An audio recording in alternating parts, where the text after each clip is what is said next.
Bonjour et bienvenue dans Amis, le podcast où on revisite les pires souvenirs ciné de notre jeunesse. Salut, moi c'est Anaïs et j'adore les films catastrophes. Et moi c'est Marie, et voir des hommes percer des trous pendant 1 heure, ça ne me dit absolument rien.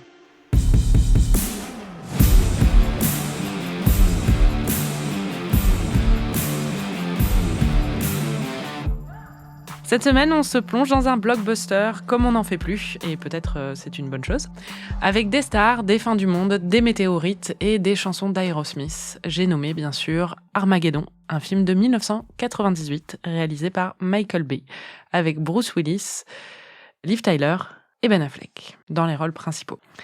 Avant de regarder le film, on s'était enregistré pour parler un peu de notre rapport à cette œuvre cinématographique, ce classique vraiment du cinéma des années 90, qu'on avait toutes les deux vu. Donc on avait déjà un rapport préexistant. Alors, de quoi tu te souviens de Armageddon ? Je me souviens que Bruce Willis n'est pas content parce que Ben Affleck se tape Liv Tyler. Ah, j'avais oublié ça. Ouais, en gros, voilà, c'est un peu le bon à rien aux yeux du père de Liv Tyler et évidemment, il va y avoir une rédemption. C'est Battleship, mais dans l'espace, quoi. Exactement, c'est Battleship en mieux quand même à la base. Enfin, j'étais vraiment fan d'Armageddon. Après, j'adore les films catastrophes, donc c'est mon genre, un de mes genres préférés. Et je confonds en fait Armageddon et Deep Impact. Donc il y a plein de scènes qui sont dans ma tête, qui viennent peut-être de Deep Impact. Ah oui, c'est le même univers, quoi. Ouais, c'est ça. Après Deep Impact, je dirais que c'est peut-être un petit peu plus cérébral. Ouais, le seul truc dont je me souviens d'Armageddon, c'est quand il rentre dans le hangar, là, en rang, là. Et je me souviens aussi qu'à un moment, il monte la France et c'était genre quelqu'un dans une 2 chevaux avec une baguette sous le bras, un béret sur la tête et genre un oreiller et la tour Eiffel derrière. J'exagère peut-être un peu. Mais que ça m'avait tellement énervé que j'avais pris ce film en grippe. Voilà. Donc je pense honnêtement que je peux l'aimer aujourd'hui. Je pense que ça peut être fun. Bon, spoiler alerte, je déteste toujours ce film. Tu détestes carrément ? Je le déteste pas parce que c'est pas non plus... Enfin, tu l'as dit plusieurs fois pendant l'enregistrement, c'est un film du dimanche, donc c'est fun si tu le regardes d'un œil, mais être forcé à rester face à ce film pendant plusieurs heures et à y prêter attention, c'était douloureux. Et en fait, on n'a pas du tout eu le même ressenti par rapport à ce film. Moi, ce que j'aime bien en général dans ce podcast, parce que ça mène à des conversations intéressantes, mais on va l'entendre, t'étais beaucoup plus enthousiaste que moi en tout cas. C'est ridicule. Dans mon souvenir, tout ce film est comme ça en fait. Enfin, est ridicule. Moi, c'est trop bien. T'as l'air mais tellement heureuse là. Je suis heureuse pour toi, mais j'aimerais comprendre. Mais parce que je suis complètement abrutie. C'est trop con là. En tout cas, ça a l'air de te divertir beaucoup.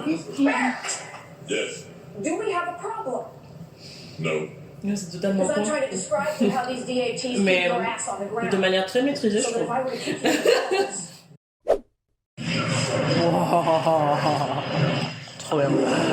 Non, c'est hyper naze. Tu te contredis toi-même. On entend ton enthousiasme dans cette C'est vrai, j'avoue. Il faut embrasser la connerie. Ouais, enfin, c'est un peu dur parfois. Mais je vois ce que tu veux dire, hein, honnêtement. Mais c'est trop de conneries. Il n'y a pas de trop de conneries. C'est pas Si, possible. là, Ça en n'existe l'occurrence, pas. il y a vraiment trop de conneries.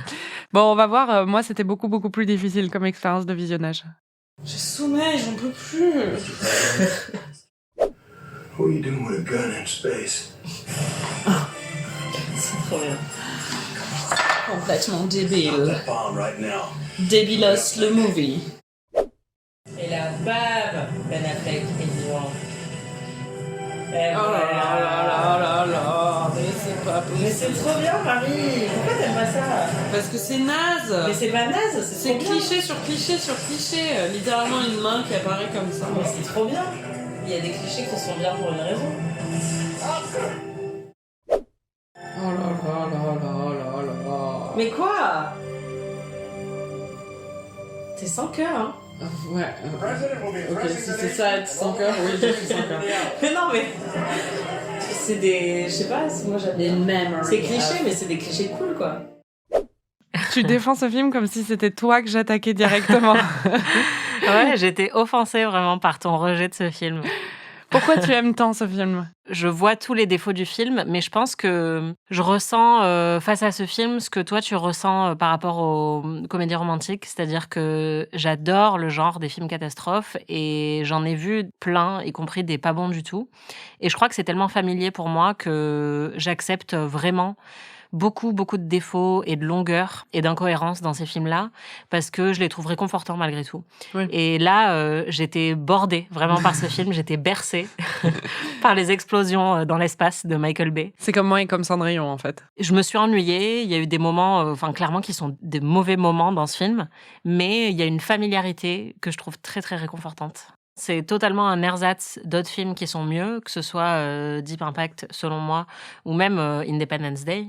Oui, c'est ça. Mais en fait, ça les évoque suffisamment pour que je me sente un peu réconfortée. Et c'est vrai qu'en le regardant, comme tu disais, d'un œil, c'est hyper agréable.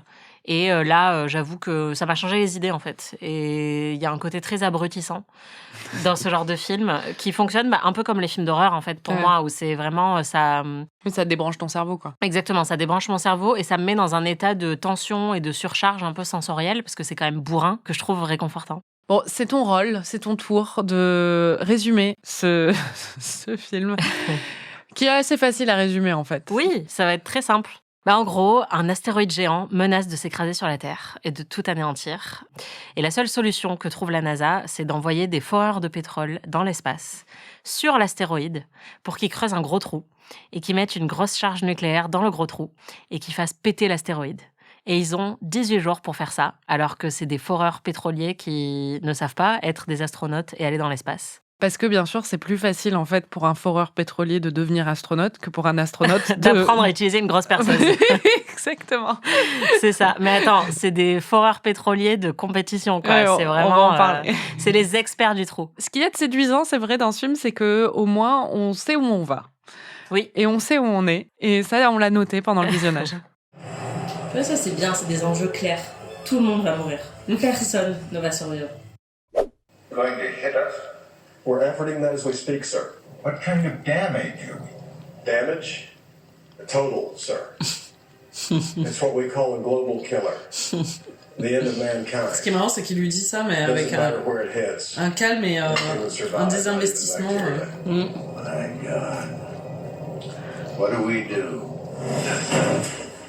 Des fois, il s'est fait larguer la veille et il se dit c'est quoi mon débarras. C'est clair. Parfois, imaginez que la planète va être détruite d'un coup par un gros astéroïde. Et le seul réconfort. Voilà, c'est ça. Ça peut être une pensée rassurante. Non, mais ouais, j'aime bien. En fait, il y a une sorte de manichéisme, encore une fois, qui est très bête et très réconfortant. Et comme Battleship, qui est très clairement inspiré d'Armageddon, il y a ce côté malin où, de toute façon, l'ennemi n'est pas un ennemi géopolitique, oui, bien sûr, soit extérieur. Et donc, on peut tous un peu se rallier derrière la même cause et se dire, c'est une question de survie. Donc, on accepte un peu tout et n'importe quoi. Et ça, j'aime bien. Je dois dire que je pense que je préfère largement Battleship, que j'ai trouvé vraiment fun, à Armageddon. Oui, mais je comprends pourquoi. En fait, Battleship, il y a beaucoup de second degré quand même. Oui. Et Armageddon, comme la plupart des films de Michael Bay, c'est un film qui est très sincère. C'est pas du tout un film qui fait preuve d'autodérision. C'est très premier degré. Et c'est hyper niais, c'est cheesy, quoi. Alors que, justement, oui, Battleship, tu sens quand même qu'il y a un regard beaucoup plus mordant sur le produit en lui-même, quoi.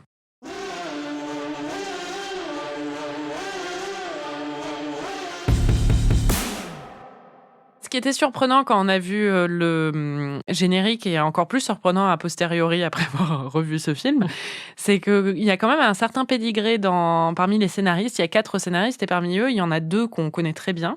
Il y a Tony Gilroy, qui est quand même le scénariste de La mémoire dans la peau, enfin de toute la trilogie Jason Bourne. Oui, et dont on a parlé récemment dans PIC TV, puisque c'est aussi le créateur d'Andor, la série Star Wars qu'on a adorée, et il avait fait Rogue One. Exactement. Et il y a aussi J.J. Abrams quand même. Donc, le papa de Lost. Exactement. Et un très grand producteur de télé. Et les deux sont connus pour être des scénaristes d'action, de très bons scénaristes d'action, spécialistes aussi des rebondissements et ayant quand même une certaine intelligence et complexité dans l'écriture. Qu'on ne retrouve pas forcément dans ce film. Ça doit être à cause des autres. Voilà, c'est ça. Non, mais en tout cas, en ce qui concerne les deux, en fait, ça faisait partie plutôt de leur premier projet, parce qu'on est dans les années 90. Ouais. Tony Gilroy, c'était quand même au début de sa carrière, et J.J. Abrams aussi. Enfin, en tout cas, ceux pourquoi ils sont devenus les plus connus, ça s'est produit dans les années 2000. Donc, on peut imaginer aussi qu'avec Armageddon, ils se sont fait un nom, et ils ont aussi peut-être un peu essuyé les plâtres. Donc, le film s'ouvre sur une voix off qui décrit un peu l'origine de la planète. Pour moi, ça a tout de suite ajouté un côté 90s très agréable, puisque c'est devenu une blague maintenant de dire que tous les films sont narrés par Morgan Freeman. Et là, ça faisait penser au type de narration que ferait Morgan Freeman dans un film. Et tout de suite, je me suis dit, ah, c'est bon. On est parti sur un truc hyper cliché, en fait. Et encore une fois, très familier. At a time when the dinosaurs roamed Trop bien. lush and fertile planet.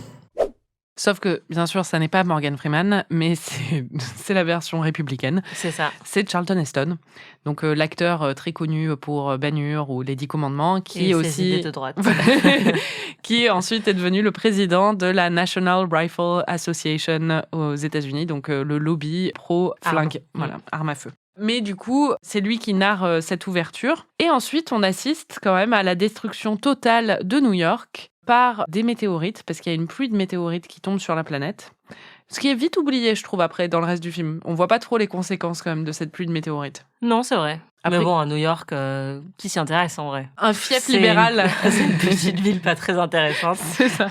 Mais en tout cas, c'est vrai qu'on s'est dit, en regardant, qu'on sentait que c'était en 98 et pré-11 septembre, vraiment, parce que sinon, c'est un petit peu traumatisant de voir ça aujourd'hui. C'est triggering, en fait. Ouais. En fait, ce qui est intéressant, c'est que, en plus, on voit les tours jumelles dans le Oui. montage de destruction. Mais c'est quelque chose qui est devenu vraiment traditionnel dans les films, les blockbusters américains, surtout depuis la marvelisation des blockbusters américains récents. On voit souvent des villes, et on a vu New York être totalement anéantie par des aliens, des super-héros, des trucs comme ça. Et c'est censé appuyer justement sur le traumatisme du 11 septembre, ce que je trouve en fait pire que ce qu'on voit dans Armageddon, parce que c'était avant, donc ils pouvaient pas se douter. Enfin, justement, c'est très bizarre de le voir aujourd'hui, mais au moins, justement, il y avait ce côté inimaginable de voir une ville comme New York détruite. Alors que maintenant, on a vu les dégâts du 11 septembre à la télé, et donc quand c'est évoqué par des films maintenant, ça appuie sur un ressort très différent. Là, ce qui est assez frappant, c'est qu'il y a quand même une évocation, du coup, qui n'en est pas une, parce que c'est avant le 11 septembre, mais ce qui est choquant, c'est qu'on voit par exemple le Chrysler Building, qui est un des plus vieux gratte-ciel de New York, qui s'écroule et on voit des gens tomber. Et ça, on le verrait pas, je pense, dans des Marvel aujourd'hui ou des choses comme ça, parce que c'est tellement proche, en fait, des images qu'on a vues au moment du 11 septembre, que c'est vrai que c'est choquant de le voir dans un film de divertissement. Comme ça évoque tout de suite quand même ça. Alors que, par exemple, quand je regarde Avengers, je pense pas forcément au 11 septembre, tu vois. Ouais, et en plus, ce qui est fou, c'est de voir à quel point ils ont mal créé, justement, ces effets spéciaux-là, puisqu'on a vu à quoi ça ressemblait dans la réalité, et ça ressemble pas à ça. Et donc, c'est comme quand on voit certains films de science-fiction qui prédisaient ce qui allait se passer dans les années 2000, et que maintenant on est passé aux années 2000 et on voit une espèce de décalage un peu étrange avec la manière dont le cinéma l'avait imaginé. Sauf que là, c'est un des événements les plus traumatisants de l'histoire contemporaine, et on voit la manière dont ça a été imaginé par Michael Bay 3 ans plus tôt. C'est très très bizarre.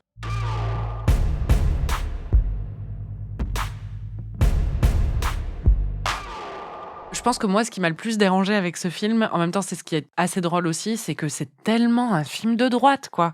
Battleship, il y a déjà des valeurs, c'est une pub pour l'armée américaine et tout ça, mais ça s'en amuse un peu plus.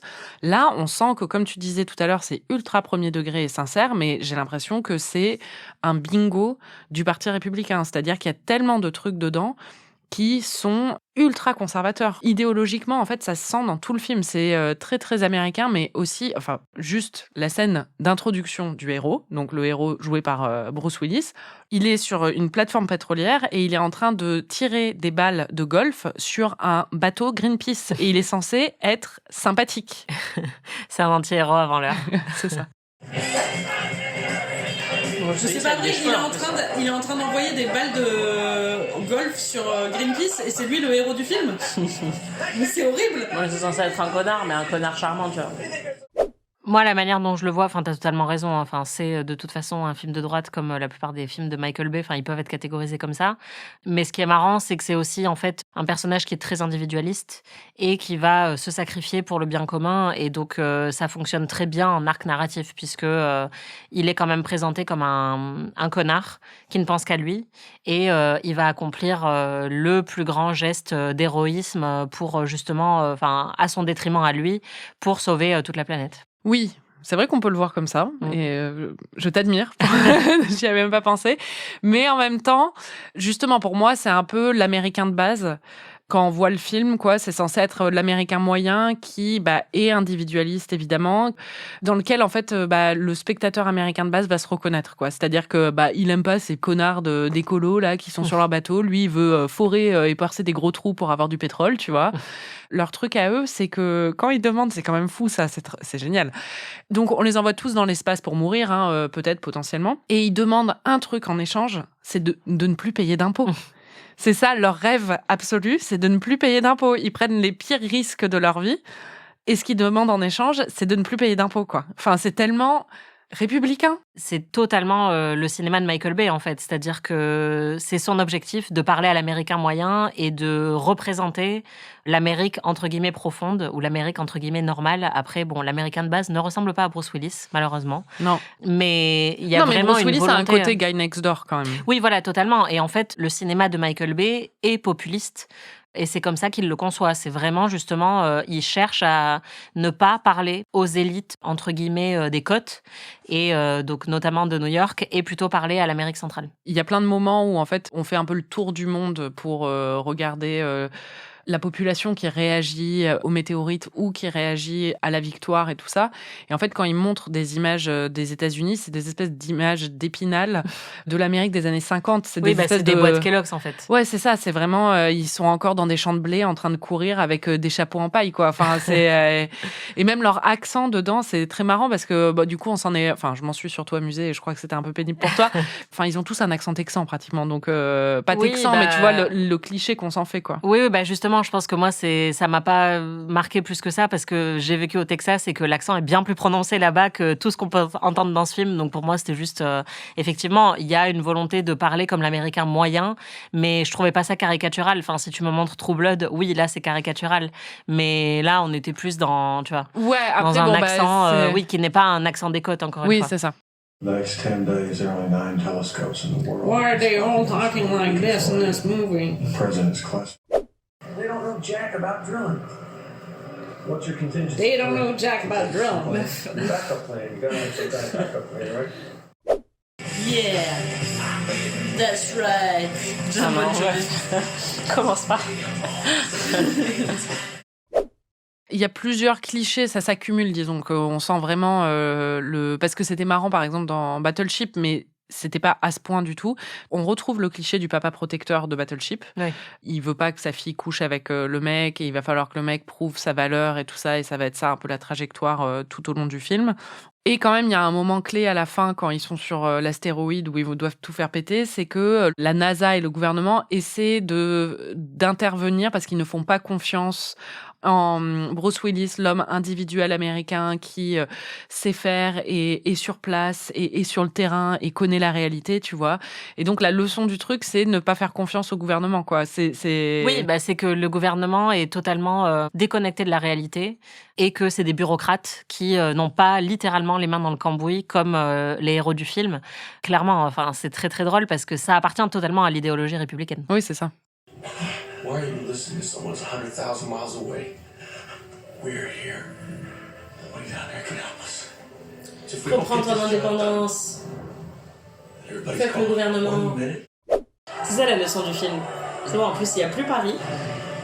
La France a été anéantie, mais le reste du monde a été sauvé.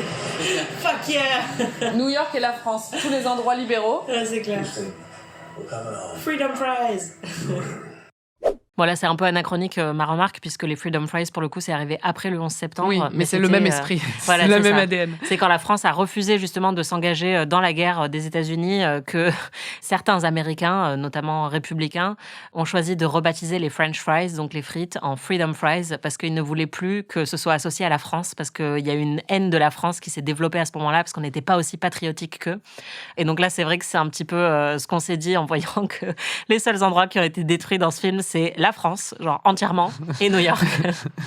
Et c'est un happy end, quoi. C'est vraiment, en fait, c'est le monde rêvé de Michael Bay, c'est que c'est le même monde, mais il n'y a plus la France.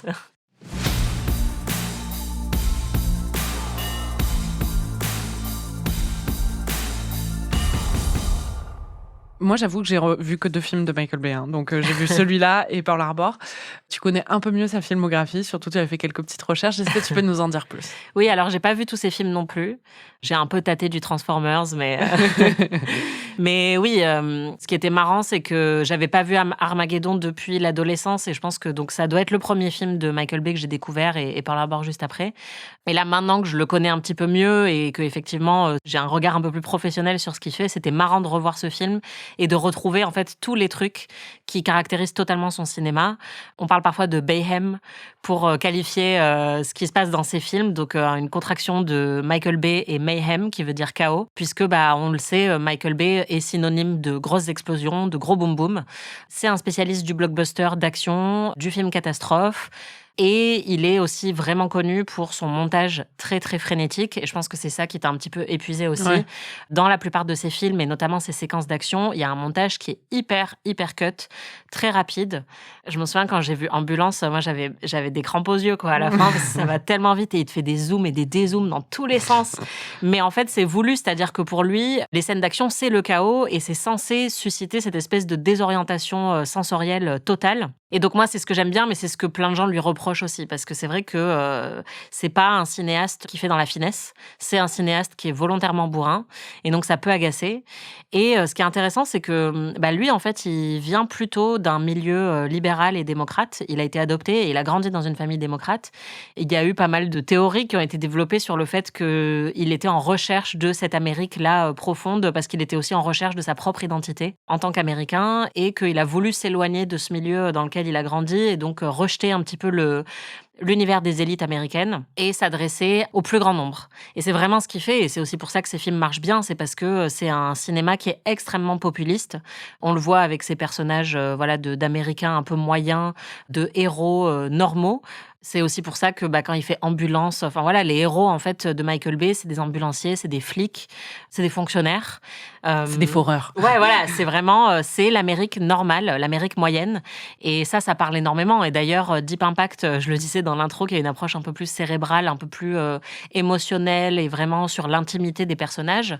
Il y a beaucoup plus de personnages issus de l'élite dans Deep Impact, et je pense que clairement, on voit les deux visions totalement opposées dans ces films-là. Et Armageddon a mieux marché au box-office, et Deep Impact n'a pas du tout eu le même succès, parce que Michael Bay, il sait comment parler au plus grand nombre, et en plus, il a une appétence pour les effets spéciaux et les explosions, qui est quand même assez visionnaire. En fait, il a un style vraiment unique, et maintenant, c'est devenu cliché parce qu'il a été énormément imité, notamment dans tous les blockbusters dont on parlait, les Marvel, etc. Le blockbuster explosif, c'est devenu un genre à part entière, mais c'est vraiment Michael Bay qui l'a construit tel qu'on l'imagine aujourd'hui, et en même temps, personne n'arrive vraiment à répliquer la manière dont lui, il le fait. C'est une bonne chose. Pour moi, il n'y a que lui qui arrive à faire cette espèce de surenchère qui est extrêmement bourrine, mais que moi, je trouve divertissante. Et c'est marrant parce que quand on voyait Armageddon, je me disais, putain, j'aurais dû te montrer Ambulance, parce que c'est un petit peu pareil, et je pense que ça a même clivé de la même manière, où je connais plein de gens qui ont dit, mais c'est un navet, en fait. C'est que du boom-boom, des zooms, des ambulanciers qui vont à fond la caisse. Mais moi, j'ai adoré en fait ce film, et pour moi, c'était un des meilleurs films de l'année parce que c'était extrêmement divertissant. Et je pense que ça, il y a que lui qui arrive vraiment à le faire. Et Transformers, pareil. On peut reprocher beaucoup de choses à la saga Transformers, et notamment le nombre de Doliprane que j'ai dû prendre après être sortie de chacun de ces films. Mais il y a une maîtrise de la séquence d'action et du grand spectacle qui est assez unique et propre à Michael Bay. Mais après, on retrouve effectivement tous ces idéaux de droite dont tu parlais, et même, par exemple, quand on parle du male gaze contemporain, on utilise toujours les plans de Megan Fox dans Transformers pour illustrer ce qu'est le male gaze, donc la manière dont on découpe le corps des femmes à l'écran, parce qu'il sexualise totalement le personnage de Megan Fox dans son film. Donc oui, Michael Bay est totalement associé à des idées de droite. Mais je pense que si on veut avoir un regard bienveillant, on peut aussi dire que c'est plus qu'il est associé à l'Amérique profonde et à une idée très populiste de ce que devrait être le cinéma, quoi.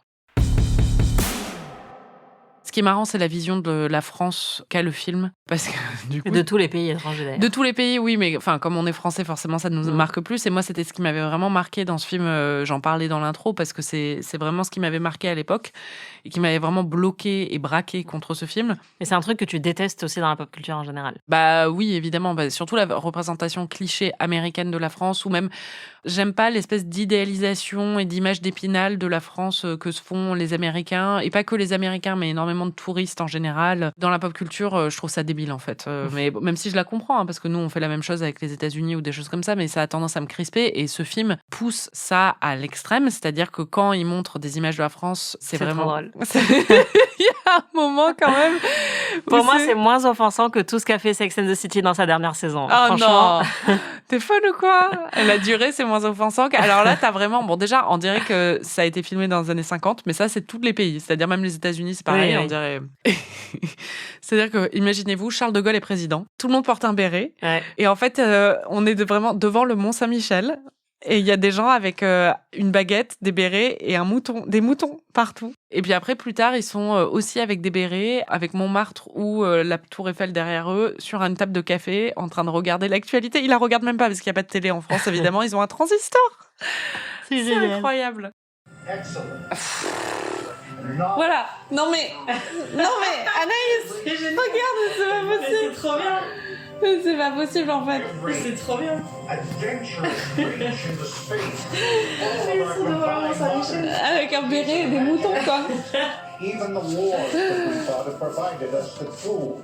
Je pense que on en revient toujours au même truc dans Ami, c'est-à-dire que ça reflète aussi vachement ce qu'on aime et ce qu'on n'aime pas, nos goûts et nos personnalités. Tu aimes l'exactitude et tu es très rigoureuse.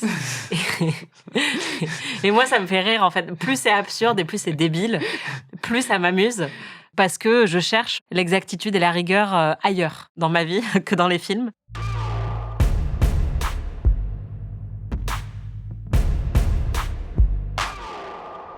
On va passer au personnage. On l'a dit, c'est assez cliché. Hein. Donc le premier, le héros joué par Bruce Willis, c'est Harry. Harry, c'est un Américain.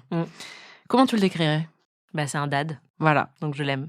Bizarrement, enfin, je sais pas, en réécoutant les enregistrements pour l'épisode, je me suis rendu compte que je m'extasiais beaucoup sur le physique de Bruce Willis, alors que... Oui, t'es vraiment à fond. Ouais, j'ai pas trop compris. Mais je sais pas ce qui se passait ce jour-là dans ma tête.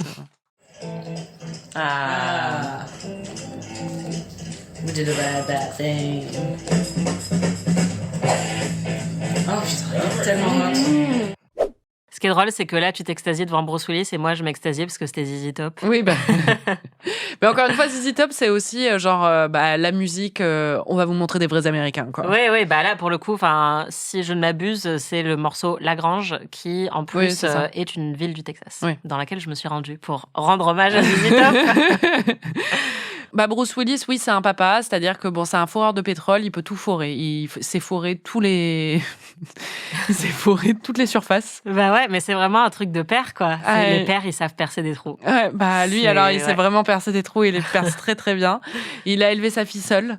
Elle le trouve un peu immature, mais en même temps, il y a beaucoup d'amour entre eux, ça se sent. Mais il veut surtout pas qu'elle couche. Mais en même temps, elle vit au milieu de plein d'hommes obsédés. Oui. Voilà. Bah, il est immature, hein. Très clairement, il est immature et donc c'est ça que j'aime bien, contrairement à Battleship, c'est qu'il y a un arc de rédemption qui fonctionne avec le personnage du beau-fils, donc incarné par Ben Affleck, mais aussi avec le personnage du père, alors que le personnage de Liam Neeson, il est un peu inexistant dans Oui, Battleship. bien sûr. Et là, en fait, on a vraiment une rédemption aussi de Harry qui démarre effectivement en étant attachant et sympathique, mais en ayant beaucoup, beaucoup de chemin à faire pour devenir quelqu'un de vraiment mature et admirable. Et moi, j'aime bien. Et puis en plus, c'est Bruce Willis. Donc forcément, ça nous permet d'accepter justement ses pires traits parce que c'est un acteur qui est extrêmement sympathique et charismatique. Oui. Bon, après, non, mais là, je vais être vraiment la partie pooper, mais c'est justement un peu ça qui me dérange aussi, c'est qu'il soit sympathique, mais qu'en même temps, il véhicule les pires idées. Tu vois ce que je veux dire? Oui, bien sûr. Mais C'est-à-dire je sais que pas, du moi, coup, c'est- en fait, t'es censé sympathiser vraiment avec un homme qui est en train de balancer des balles de golf sur des activistes Greenpeace, quoi. Oui, mais bon.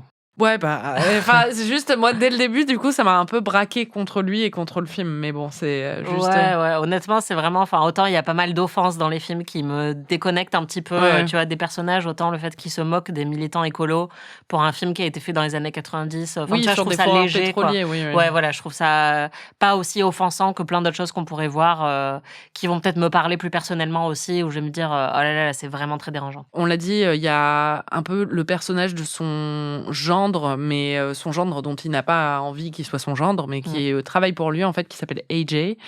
Et il est joué par Ben Affleck. On avait un petit problème avec Ben Affleck. Mais qui meurt, en fait. Ça lui ferait du bien. Elle sera triste 2 minutes, mais après, ça ira. C'est clair. So you're saying you'll help Si us? je fais ça, je veux que le petit ami de ma fille meure. Je veux qu'il soit de cette expédition pour augmenter l'enjeu émotionnel pour elle.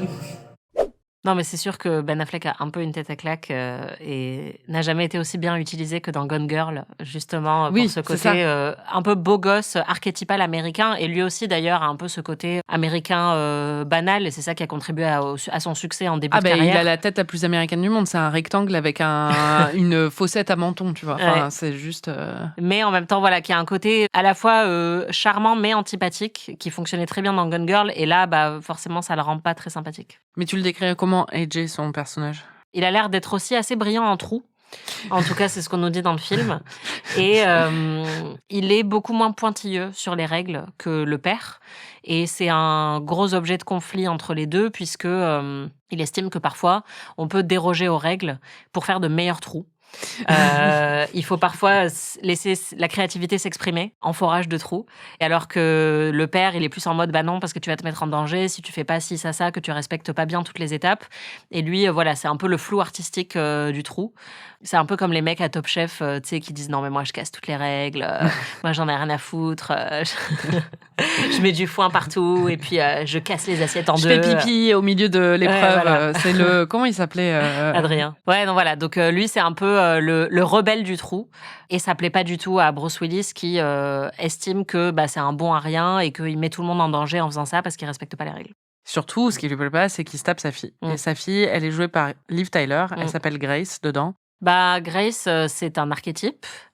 Et c'est vraiment rien que ça. Heureusement, on a Liv Tyler, qui est quand même pas trop une mauvaise actrice et qui a du caractère, en fait, juste assez naturellement, je pense, dans sa présence.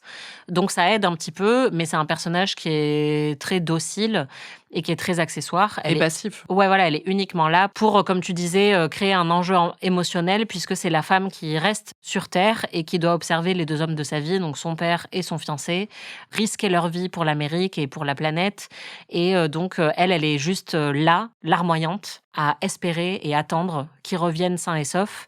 Et ce qui m'a vraiment déprimée, c'est qu'elle jouait exactement le même rôle 25 ans plus tard dans Ad Astra. En vrai, elle joue un peu le même rôle aussi dans Le Seigneur des Anneaux, c'est-à-dire qu'elle est en train de pleurer sur son lit. Ouais. J'adore Le Seigneur des Anneaux, hein. Les gens qui nous écoutent le savent. Mais Arwen, son rôle dans Le Seigneur des Anneaux, c'est d'attendre qu'Aragorn devienne roi pour pouvoir l'épouser quand même. Donc, oui, et dans Ad Astra, elle attend que son mec revienne de l'espace. Donc c'est vraiment oui, c'est littéralement la même pareil. chose. Et ouais, c'est un peu triste pour Liv Tyler en fait. On s'est fait la réflexion d'ailleurs pendant le visionnage.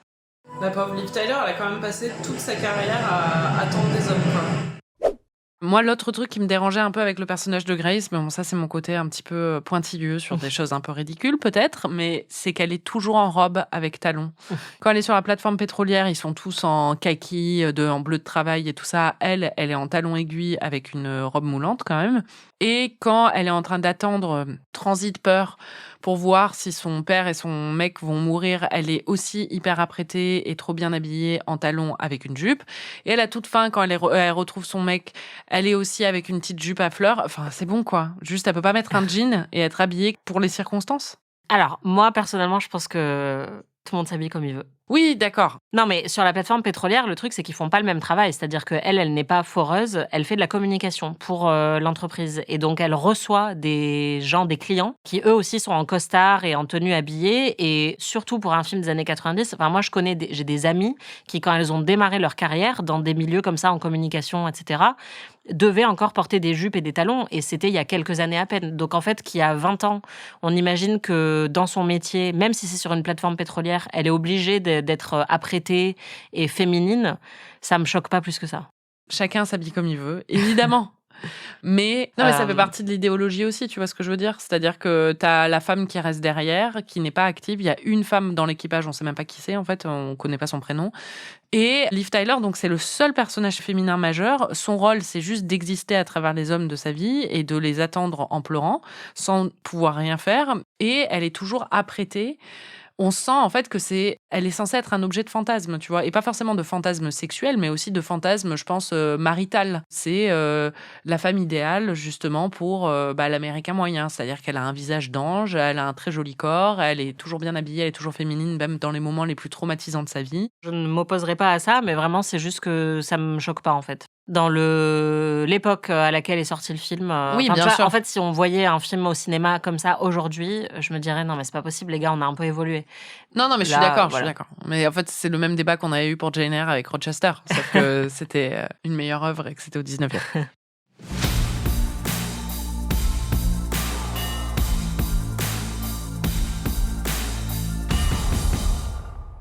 On va pas détailler tous les seconds rôles, mais il y en a 2 dont je voulais parler. Il y en a un qui s'appelle Rockhound, qui est joué par Steve Buscemi. Et donc, toute la blague au sujet de ce mec, quand même, c'est surtout qu'il couche avec des mineurs. Et qu'il n'était pas au courant qu'elle était mineure à ce moment-là, quoi. Ça m'a un peu saoulé. And I swear to God, she never told me her age. It's all right, relax. It's about me. Get it! Trop fan, un pédophile. C'est clair. Lolilol. Super blague. All right, General, I'll go with you. On sentait vraiment que t'étais énervé. Mais non, mais enfin, c'est juste. En fait, non, mais de toute façon, évidemment que c'est le produit de son époque et tout ça. Mais après, honnêtement, en 98, t'as aussi eu la même année Titanic, Oui. où t'avais justement une vision, alors que c'était réalisé par un homme et que c'était un méga blockbuster, t'avais une vision qui, justement, a été prise comme exemple du female gaze, par exemple. C'était pas non plus une époque où c'était impossible d'avoir un regard intelligent et. Non, mais aucune époque ne l'est. Enfin, tu peux trouver même. On a parlé des liaisons dangereuses. Tu vois, en fait, on peut remonter à plusieurs siècles. Bien sûr, mais vraiment dans les années 90, t'as beaucoup d'exemples. Pour le coup, c'était une époque où quand même ça bougeait beaucoup. Évidemment, il n'y avait pas la même ampleur des questionnements qu'on a aujourd'hui sur les rôles genrés ou des choses comme ça dans le cinéma ou à la télé, c'est sûr. Mais il y avait plein d'exemples de femmes accomplies et de personnages masculins un peu plus admirables que justement là, l'équipe qu'on nous montre, en fait, c'est censé être un peu des bras cassés. Donc c'est aussi ça qu'ils essaient de nous montrer, quoi. Mais franchement, en fait, ce qui le caractérise et ce qui est censé le rendre sympathique quand même, c'est le fait que ce soit un obsédé sexuel qui couche avec des filles mineures. Et j'ai envie qu'il crève sur son astéroïde, en fait. J'ai pas envie qu'il revienne, ce mec. Tu vois ce que je veux dire? Ouais, non, mais je sais pas pourquoi, mais moi, tout ça m'a un peu glissé dessus. Enfin, je pense que c'est aussi parce que c'est encore une fois des détails scénaristiques où je crois que je prêtais même pas attention, en fait. Moi, j'étais là, boum boum boum boum astéroïde. Et c'est un peu tout ce qui, tu vois, enfin, je crois que vraiment mon cerveau était débranché et que je prêtais assez peu attention au dialogue. Enfin, j'étais moi, je me laissais porter par la vibe, tu vois, encore une fois, comme avec David Lynch. Et ouais, mais et donc c'est pas la même vibe. Non, mais c'est une vibe plus sympathique, hein. Franchement. Ouais, je sais pas, moi je préfère la vibe de David Lynch. En tout cas, celle que j'ai vue pour l'instant. Oui, ça, voilà, c'est parce que t'as pas tout vu. Mais il y a un autre personnage secondaire qui m'a aussi fait réagir, qui est joué par l'acteur Will Patton. Et alors, lui, il fait partie de l'équipe aussi. Et l'enjeu émotionnel, encore une fois, il y a une femme dans cette équipe. On ne connaîtra jamais son enjeu émotionnel. On ne le saura jamais. Par contre, lui, son enjeu émotionnel, c'est qu'il a eu un enfant, un fils, évidemment, avec une femme, mais qui ne connaît pas ce fils, trop. Et pourquoi il ne connaît pas ce fils? Parce qu'il y a eu une mesure d'éloignement qui a été prise contre lui par un juge. Voilà. Et bien, son arc narratif, c'est quand même qu'il va avoir un arc de rédemption, mais on ne sait pas de quoi, parce que quand même, une mesure d'éloignement, c'est pas rien. Mais il va retrouver peut-être que... Non, Anaïs, vraiment. Mais à la fin, il retrouve son fils et donc son ex, voilà. Mais du coup, moi, tout de suite, j'entends mesure d'éloignement, je suis pas en train de me dire « Ah, ce type sympathique !» J'ai envie de voir son arc de rédempteur, tu vois. Enfin, pour moi, c'est vraiment... Le premier truc que je me dis, c'est mais pourquoi il a une mesure d'éloignement, en fait? Parce que les mesures d'éloignement, c'est littéralement pour les pères abusifs ou les maris violents ou abusifs. Forcément, après, je le trouve moins sympathique. Ouais. Et je trouve ça marrant que le film demande de nous qu'on sympathise avec lui, quoi.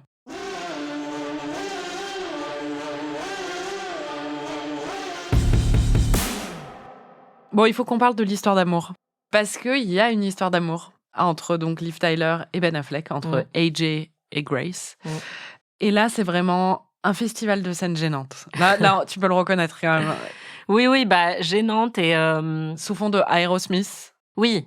C'est-à-dire que la playlist qui joue quand elle est en train de se faire lécher par son mec, c'est son père, Liv Tyler, qui la chante. Oui, après, bon, ça, il lui passait pas pendant qu'elle était en train de tourner le film et elle était en train de jouer la comédie, donc je pense que ça va.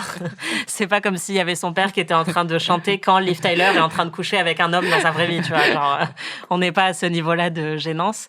Mais après, oui, clairement, on sent que c'est pas non plus un cinéaste qui a un grand talent pour filmer l'intimité ou la sensualité. Je sais pas, dans Pearl Harbor, d'après mes souvenirs, quand même, il y a des ouais, moments. bah, putain, moi, mais ça j'en sais m'a rien, je l'ai pas du revu tout depuis que marqué. j'avais 14 ans. Ouais, Pearl Harbor, je me souviens juste que j'ai trouvé ça chiant. Mais oui, là, en tout cas, dans ce film, ça fonctionne pas super bien. Et je pense que, pour moi, c'était le même problème d'ailleurs dans Battleship. Ce qui fonctionne pas très bien, c'est qu'il y a assez peu d'enjeux au final ou de tension, puisqu'ils sont déjà fous amoureux quand le film commence. Et donc, lui ne doit pas du tout faire ses preuves envers elle, par exemple, ou la récupérer, ou quoi que ce soit. Et donc, ça manque un petit peu de tension. Ils sont juste là, en train d'être amoureux et de se faire des bisous. Et t'es là, bah ouais, cool pour vous, mais est-ce qu'on peut revenir à l'astéroïde qui explose? Parce que c'est vachement plus fun. C'est très étrange que son père soit en train d'observer ça, C'est clair. d'un air mélancolique. Bah parce qu'il se rend compte qu'en fait, ils s'aiment. Oui, mais enfin, bon, ils sont en train de faire des préliminaires, là, tu vois. On a toujours pas la même définition de préliminaire. Oui, meuf, il est en train de lui lécher le dos Il lui fait un bisou sur l'épaule. en baissant sa... Oh. Putain, cette bague, moi, tu me feras ça, je dis non.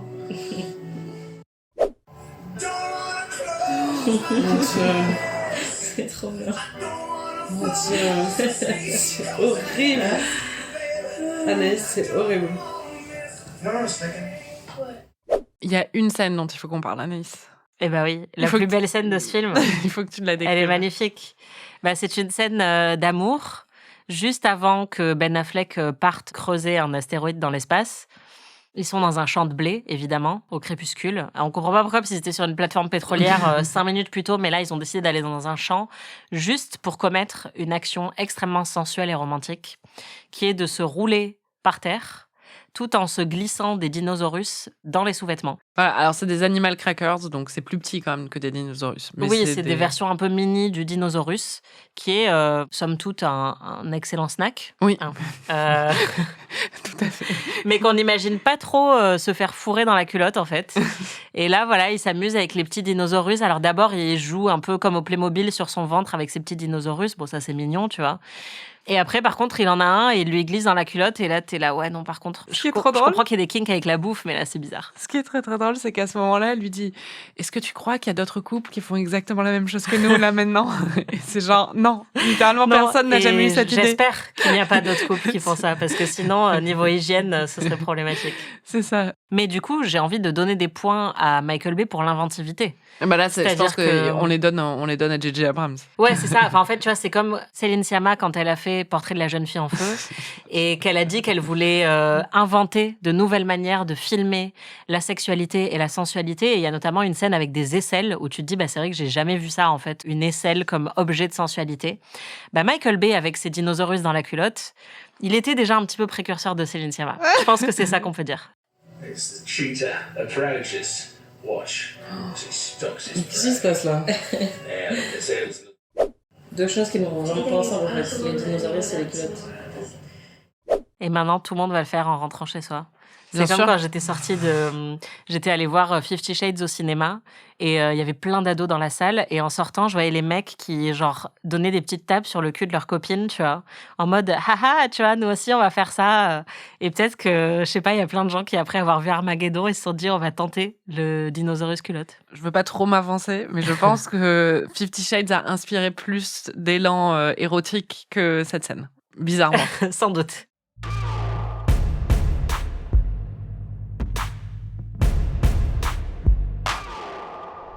Donc toute cette équipe, elle est envoyée sur l'astéroïde. Ce qui ne fait aucun sens scientifiquement. Hein. J'ai écouté des scientifiques qui en parlent et tout ça. Ah ouais, Littéralement. carrément. Bah, T'avais oui. besoin d'écouter des scientifiques qui en parlent pour vérifier quand même. On sait Non, jamais. mais pendant longtemps, ça a été considéré par les scientifiques comme le film qui fait le moins de sens scientifiquement. Ah oui, bah ça m'étonne pas. Oui. Et Mais déjà rien que l'astéroïde, en fait, quand tu le vois, tu te dis, est-ce que ça ressemble vraiment à ça, un non, astéroïde? visiblement pas déjà. Et il y avait Neil deGrasse Tyson, qui est un scientifique très connu, très médiatique aux États-Unis. C'est un peu le Mac Lesguy des États-Unis. Ouais, c'est exactement ça, ou le Jamie de C'est pas sorcier. Et il avait expliqué à un moment au sujet de Armageddon que tout ce qu'il y a à faire, c'est de pousser l'astéroïde. Si vous le faites assez tôt, si vous le poussez d'1 centimètre par seconde vers la droite, dans l'espace, il n'y a pas de friction, donc il continuera simplement à dériver vers la droite. D'ailleurs, je me permets de vous conseiller l'excellente série For All Mankind, dont on a déjà parlé dans PIC TV. Et là, très récemment, on a sorti un épisode bonus dans lequel j'ai fait une interview avec les créateurs. Et on parle de ça, puisque beaucoup de l'action de la saison 4 tourne autour d'un astéroïde. Et c'est beaucoup plus fiable scientifiquement. Voilà. Et c'est très intéressant parce que pour le coup, effectivement, c'est plus subtil. Et on voit ce qui serait peut-être possible de faire ou pas avec un astéroïde dans l'espace. Et c'est déjà assez fascinant. Mais dans Armageddon, on les envoie donc sur cet astéroïde parce qu'il fallait envoyer des foreurs de pétrole, parce que c'est plus drôle. Et là, le principe quand même de toutes les scènes d'action, le sommet final, c'est qu'ils doivent percer un gros trou. Et ça, c'est quand même bien débile. On a cette grosse perceuse qui perce un gros trou et après il y a un truc qui va jaillir. J'ai pénétré des trous pendant 30 ans. Et jamais je ne me suis loupée. Quand je pénètre un trou, je le pénètre bien. We got a hole to dig up here. Ouais.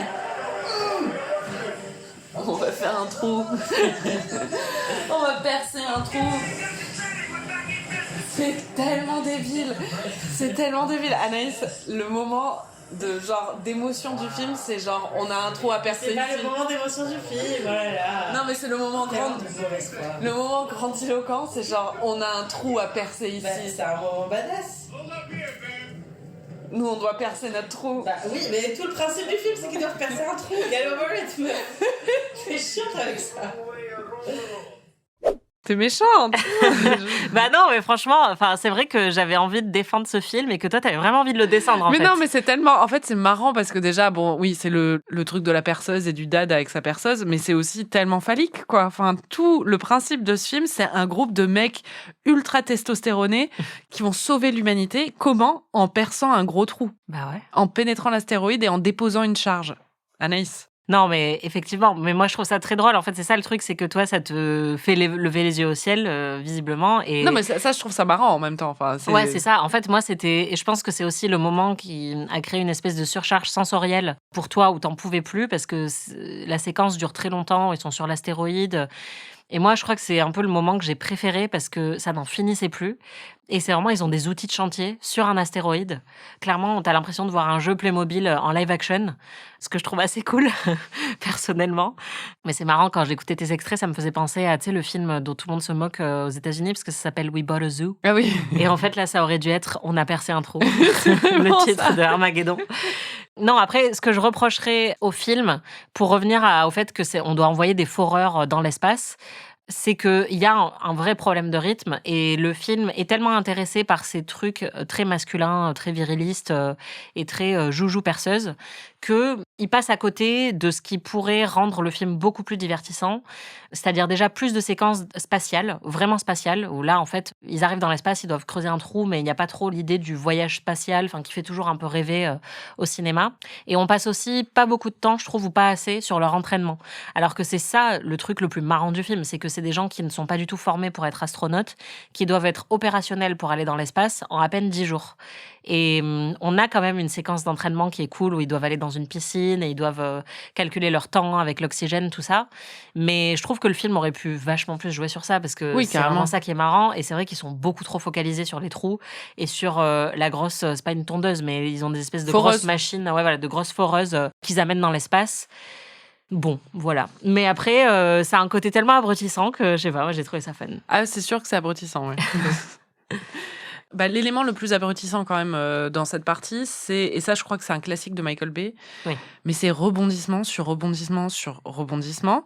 C'est ridicule. C'est-à-dire que d'abord, ils arrivent sur une première fusée où ils doivent un premier vaisseau spatial, ils récoltent un Russe là-bas, et là, le vaisseau spatial, évidemment, il explose. Il y a une fuite, il se passe un truc. Donc, c'est l'ISS surtout, c'est même pas... oui, d'accord. Bon, c'est la Station Spatiale Internationale, je crois, qui explose. Oui, mais il est tout seul. Il est tout seul. Il n'y a qu'un seul Russe là-bas sur la Station Spatiale Internationale. Je sais pas, mais en tout cas, il me semble que c'est ça. C'est un peu comme New York, quoi. C'est genre, il y a quand même des enjeux. On perd quelque chose de vraiment précieux, tu vois. Donc ça explose. Et après, ils arrivent sur la planète, ils perdent un vaisseau déjà qui est censé avoir explosé. Bon, évidemment, ils survivent. Et après, ils atterrissent, ils n'arrivent pas à percer leur trou. Et après, il y a un autre truc qui explose. Et puis, ils n'arrivent pas à percer l'autre trou. Il y en a un qui sort un flingue, qui va... À la NASA, ils peuvent appuyer sur un bouton pour envoyer un truc nucléaire pour tous les exterminer. Mais au final, l'autre... Enfin, ça il y a une bombe, en fait. Un peu comme dans Mission Impossible, où il y a une bombe à désamorcer. Et il y a le compteur qui tourne. Et on est sous pression. Et au milieu de ça, il y a le personnage de Steve Buscemi qui pète un câble parce qu'il a le mal de l'espace. Non mais c'est trop bien. C'est comme dans Everest quand ils deviennent fous à cause du froid. En fait, moi, j'adore ce genre de truc parce que c'est un film catastrophe. Et que c'est comme les films d'horreur, c'est-à-dire que tout ce qui peut mal se passer va mal se passer et ça va de pire en pire. Et je pense que ça me divertit beaucoup et ça me rassure beaucoup parce qu'en vrai, c'est comme ça que fonctionne un cerveau anxieux. C'est-à-dire que tu imagines toujours la pire étape d'après et le pire scénario possible et tu te crées un scénario mais totalement délirant en imaginant vraiment tout ce qui peut se passer mal. Et juste, tu te dis, je vais descendre faire les courses, mais voilà tout ce qui peut se passer de mal entre ma porte d'entrée et le supermarché. Ce film-là joue vraiment sur ça. Et les films de Michael Bay, oui, jouent vraiment sur ça parce que c'est rebondissement sur rebondissement, c'est couille sur couille. Et à chaque fois, ils s'en sortent. Et moi, je trouve ça vraiment trop cool. Et en même temps, ça crée un état de tension qui m'anéantit un petit peu toutes mes pensées. Et d'ailleurs, quand j'avais vu Ambulance, j'étais tellement tendue que j'avais fini par jeter en l'air mon paquet de popcorn par inadvertance. Vraiment juste parce que j'étais trop tendue et qu'à un moment, j'ai bougé de manière trop saccadée. C'était pas un jumpscare ou quoi que ce soit. Mais parce que voilà, il arrive à me mettre sous tension. Et là, Armageddon, c'est un peu pareil. C'est-à-dire que j'arrête de respirer et je suis vraiment en mode, mais qu'est-ce qui va se passer ensuite? Et ça, j'aime bien. Non, mais c'est pas possible. Une seconde, il y en a un qui a la space dementia. La deuxième seconde, il y a un tremblement de terre. Rien ne va, quoi. Du coup, ça va être plus facile pour percer un trou, ceci dit. J'en peux plus. Il peut pas se passer un truc de bien. C'est trop drôle, c'est vraiment genre toutes les 5 secondes. Ah, mais il y a un autre problème, il est encore pire. Mais c'est ça la vie. Toutes les 30 secondes, il y a un nouveau problème et il est encore pire. N'importe quoi. Bon, mais moi, en tout cas, j'avais un peu de mal quand même. I think we're close enough. You might have heard you. C'est trop bien. Anaïs, c'est pas possible. Oui. Il faut t'abandonner à ce genre de I think he's close enough. Franchement, c'est une bonne réplique. Oui, bien sûr, elle est sur l'astéroïde à côté.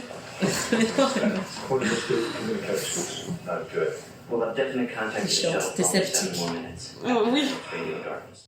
C'est pas une bonne réplique, désolé. C'est quoi la réplique du coup? Il parle de Dieu. Tu sais, il dit, je pense que Dieu peut nous aider. Ou, oui. Je pense qu'il est assez proche de nous. Parce qu'ils sont dans l'espace, quoi. Mais moi, j'aime bien.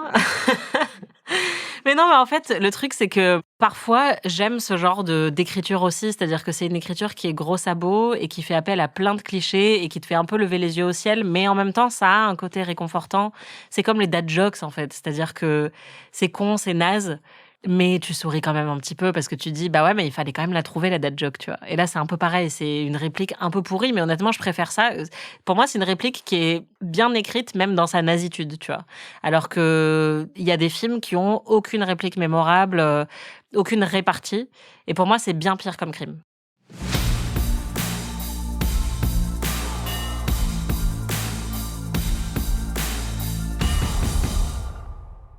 Parlons un peu de la fin. En fait, il n'y a pas beaucoup de gens qui meurent, mais il y en a un majeur, c'est Harry. Mais avant, c'est vrai qu'ils ont tué quelques-uns, mais en fait, on les avait à peine rencontrés, quoi. Ouais, ça, c'est un peu une erreur aussi de scénario parce qu'ils auraient dû... on s'attendait à ce qu'il y ait plus de morts et ils auraient dû tuer des personnages importants quand même. We lost Gruber. We had just met him. On le connaissait à peine. On a perdu le figurant numéro 4. Oups. Bon, et il y a quand même Harry qui meurt. Moi, dans mon souvenir, il revenait sur la planète. Dans mon souvenir, il ne se sacrifiait pas. Donc, c'est vrai que je m'y attendais pas trop. Moi, j'adore des hommes qui ont été un peu médiocres mais qui ont l'occasion de se racheter et qui vont se sacrifier pour le bien commun de l'humanité. Mais ils vont pas se sacrifier, hein. Mais bien sûr que si, il y en a plein qui vont mourir, Marie. Réfléchis un peu. Tu crois qu'ils vont tous rentrer?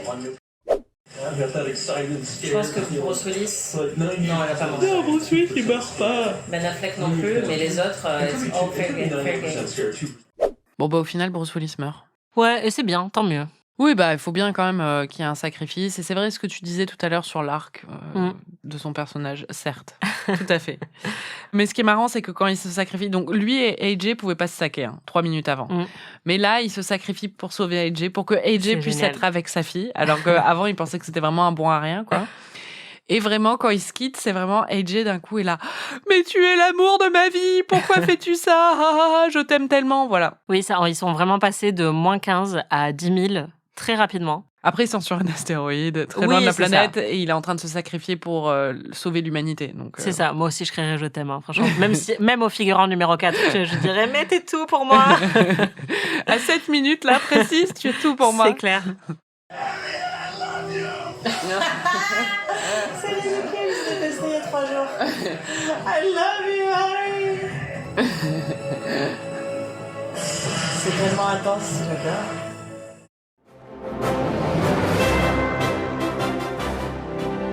And the Oscar goes to... And the Oscar goes to...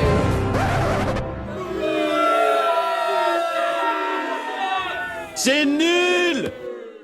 On va faire un petit retour sur les critiques de l'époque. Je suis surprise qu'il y ait eu des critiques négatives, parce que moi, dans ma tête, ça a toujours été un bon film. Il y a eu des critiques positives, mais il y a eu beaucoup de critiques négatives quand même.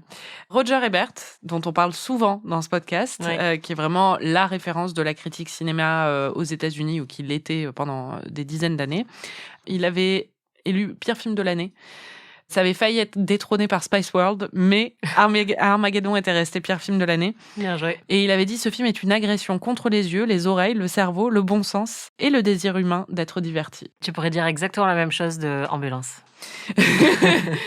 Le Miami Herald, dans sa critique, avait dit « Armageddon n'est pas fait pour les adultes, il n'est pas fait pour les enfants non plus. Je ne suis pas sûre que ce soit fait pour des êtres humains tout court. » Le Washington Post écrivait à l'époque aussi « L'astéroïde n'atteint pas son objectif, le film non plus. » Ça, c'était son accroche. « Si prévisible qu'il aurait pu être écrit par un chimpanzé qui a trop regardé la télé, l'énorme film est aussi stupide qu'il est bruyant et il est bien trop bruyant.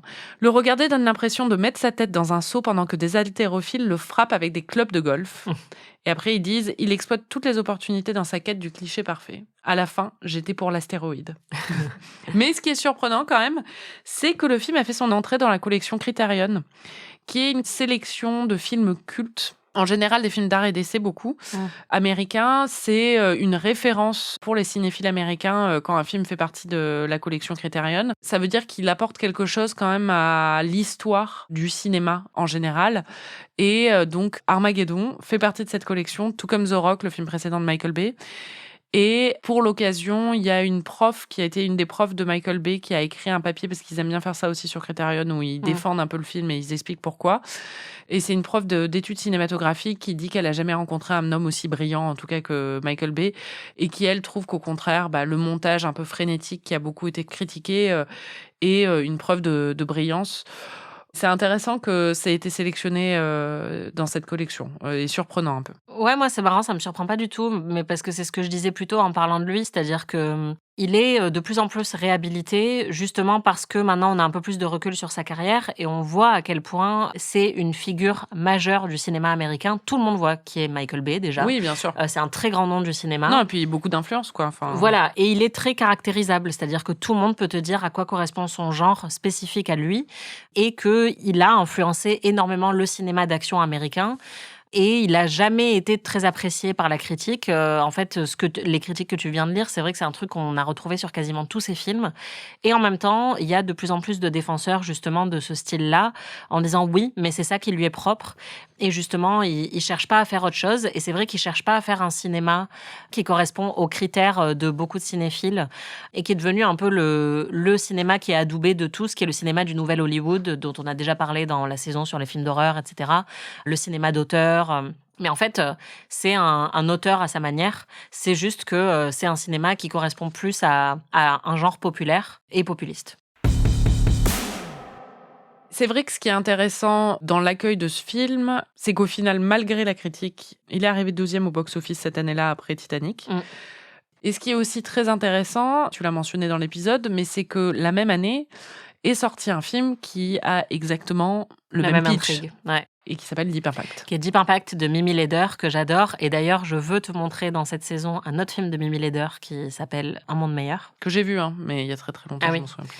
Et c'est aussi sur un astéroïde qui menace de détruire la planète, sauf que là, en fait, on adopte le point de vue de plein de personnages. Le casting est super. Il y a Morgan Freeman qui joue le président, il y a Thea Leoni, il y a Elijah Wood qui était tout jeune. Et on est vachement plus avec ces personnages-là et la terreur un peu qu'ils ressentent sur Terre. On a aussi des séquences dans l'espace et c'est mon préféré des deux. Et oui, en fait, c'est marrant, mais c'est un phénomène qui est hyper fréquent au cinéma. On parle de films jumeaux ou de twin films. Et vous l'avez sans doute remarqué, ça arrive quasiment tous les ans ou toutes les quelques années. On a des sorties quasiment simultanées de 2 films qui abordent exactement le même sujet. J'en avais un en tête, je peux te dire. Vas-y. Il y a Friends with Benefits et Ouais. Sex Friends. Ouais, Sex entre amis et Sex Friends, qui sont tous les deux sortis en 2011. Et en plus, il y avait Ashton Kutcher qui jouait dans l'un et Mila Kunis qui jouait dans l'autre. Et ensuite, ils se sont mis ensemble. Donc, c'est aussi un fun fact sur ce couple de célébrités.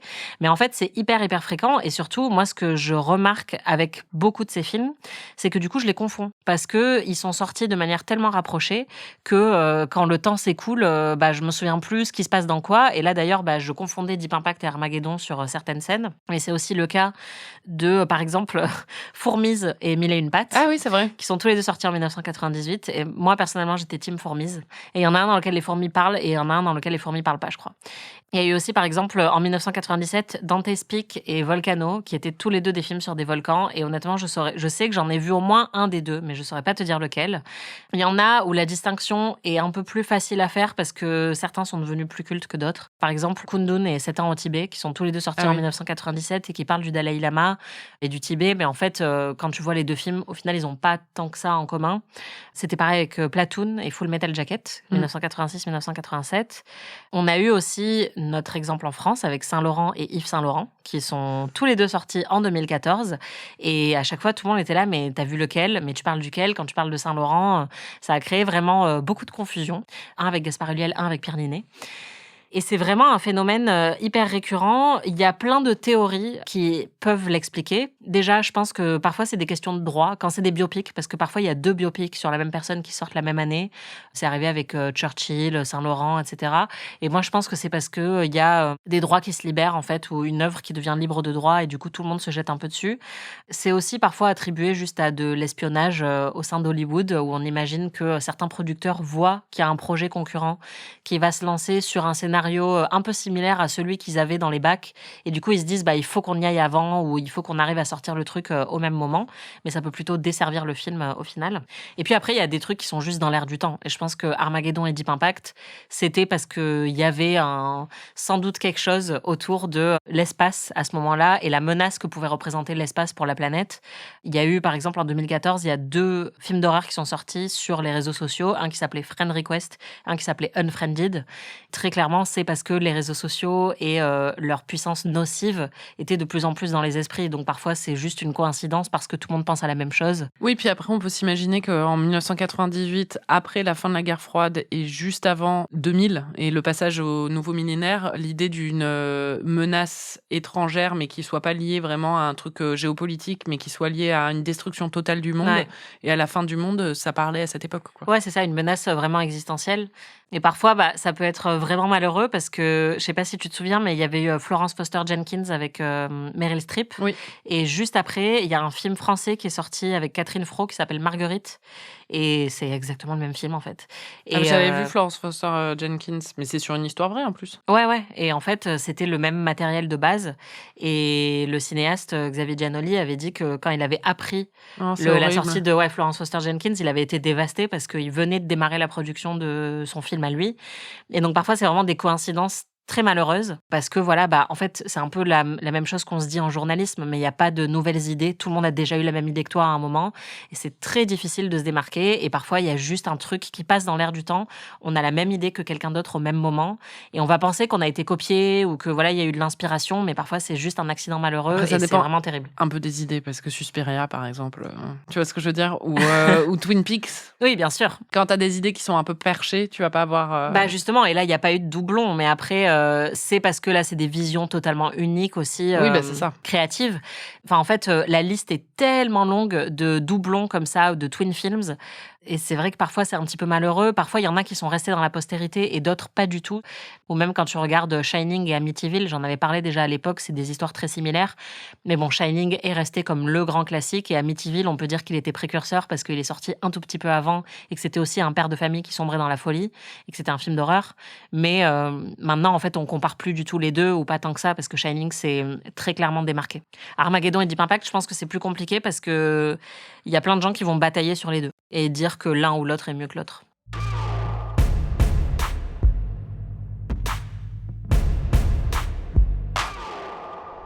On va jouer à notre petite séance de torture habituelle. Bon, là, c'est facile de savoir qui doit faire quoi. Anaïs, 3 défauts du film. Ils mettent beaucoup trop de temps à aller dans l'espace, parce que c'est quand même ça qu'on veut voir. C'est de l'espace. La chanson d'Aerosmith est horrible. Et ça rejoint un peu ce que je disais sur l'espace, mais il y a un problème de montage, en fait, dans ce film. Enfin, il y a un problème de rythme. Les enjeux émotionnels sont pas très élevés. C'est-à-dire que globalement... J'en ai 4, là, carrément. Oui, non, mais en fait, parce que le montage, c'est lié. Enfin, et en vrai, j'aime bien... Le montage frénétique, par exemple, j'aime bien, mais je pense qu'il y a un problème plus de découpage sur combien de temps on passe sur la plateforme pétrolière et combien de temps on passe dans l'espace, etc. Mais oui, je pense que le plus gros problème, c'est vraiment que je ressens rien pour les personnages et je m'en fiche un peu qu'ils meurent à la fin. Et toi, cite 3 qualités de ce film. Alors, Liv Tyler est magnifique. J'aime beaucoup la chanson de ZZ Top. T'es dur parce que tu t'es quand même marré devant plusieurs moments du film. Oui, non, mais en fait, c'est difficile d'identifier une qualité précise. Tu vois ce que je veux dire ? C'est-à-dire que je le trouve pas bon, mais c'est un bon film du dimanche à regarder d'un œil en faisant autre chose. C'est un bon film repassage, quoi. Navet ou chef-d'œuvre ? Chef-d'œuvre. Navet. Très clairement. Non, moi, je pense que c'est un film qui... Enfin, déjà, ne serait-ce que parce que tout le monde l'a vu et que tout le monde peut l'identifier, beaucoup plus que Deep Impact, par exemple. Non, puis même la couverture, par exemple, et tout ça, moi, c'était emblématique. C'est-à-dire que j'ai tellement de souvenirs du vidéoclub et de voir Armageddon à chaque fois sur... parce que je me souviens, je l'ai pas vu l'année de sa sortie. Moi, je l'ai vu 3-4 ans plus tard. Ouais. Et c'était vraiment parce qu'à chaque fois, je le voyais au vidéoclub et je me disais, il faut que je vois ce truc, quoi. Enfin, tu vois, t'avais Bruce Willis, Ben Affleck et Liv Tyler. Oui, moi, pareil, c'était totalement un film de location au vidéoclub. Et je pense que, ouais, c'est un film qui est mémorable, en fait. Pas dans ses détails. Même là, je me souviens déjà plus de ce qui se passe dans le film globalement.